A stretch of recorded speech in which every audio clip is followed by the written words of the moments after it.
رخ کرتے ہیں کھیلوں کی خبروں کی جانب۔ قومی کرکٹ ٹیم کے ہیڈ کوچ مصباح الحق ویسٹ انڈیز ٹور پر اعتماد کی بحالی کا سفر شروع کرنے لگے۔ اس کے ساتھ ہی ورلڈ کپ کی تیاریوں کے لیے بھی دعوے کرنے لگے، جن کا کہنا ہے کہ قومی ٹیم مجموعی طور پر بہتر ہے اور وہ میگا ایونٹ کے لیے فائنل کمبینیشن کی طرف بڑھ رہے ہیں، مگر مڈل آرڈر بیٹنگ کا جو مسئلہ موجود ہے۔ گزشتہ روز آن لائن پریس کانفرنس کے دوران مصباح الحق نے انگلینڈ کے خلاف ون ڈے اور T20 سیریز میں شکستوں پر قومی ٹیم کا دفاع کرنے کی کوشش کرتے ہوئے واضح کیا کہ دنیا میں ہر جگہ کھیلوں میں کووڈ کے مسائل درپیش ہیں، کیونکہ عالمی وبا کے دوران کھیلنا کڑا چیلنج ہے، لیکن حقیقت یہی ہے کہ وہ ورلڈ کپ کی تیاری کرتے ہوئے فائنل کمبینیشن کی طرف بڑھ رہے ہیں اور اسی وجہ سے ویسٹ انڈیز کے خلاف ہر میچ انتہائی اہمیت کا حامل ہے، لہٰذا وہ میزبان ٹیم کے خلاف اچھی کارکردگی سے اپنا اعتماد بحال کریں گے۔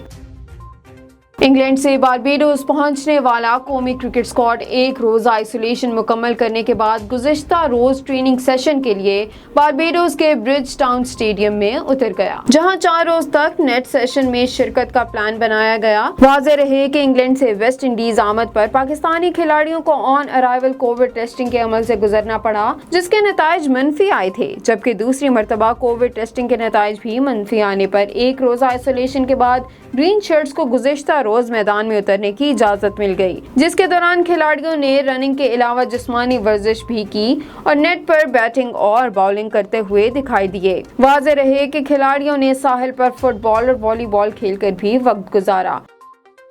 ٹوکیو اولمپکس 2021 کا پہلا گولڈ میڈل چین کی یانگ قیان نے خواتین کے شوٹنگ مقابلے میں اپنا انعام کر لیا۔ چین سے تعلق رکھنے والی یانگ قیان نے خواتین کے 10 میٹر ایئر رائفل میں اولمپکس کے ریکارڈ قائم کرتے ہوئے سونے کا تمغہ جیتا۔ چاندی کا تمغہ روس کے انستاسیا گیلاشینا کے نام رہا، جبکہ کانسی کا تمغہ سوئٹزرلینڈ کی کھلاڑی نے جیتا۔ دوسری جانب بیڈمنٹن کے مقابلے میں پاکستان کی ماہور شہزاد کو سابق عالمی نمبر 1 اکانے یاگاموچی نے یک طرفہ مقابلے کے بعد 8-21، 3-21 سے شکست دے دی۔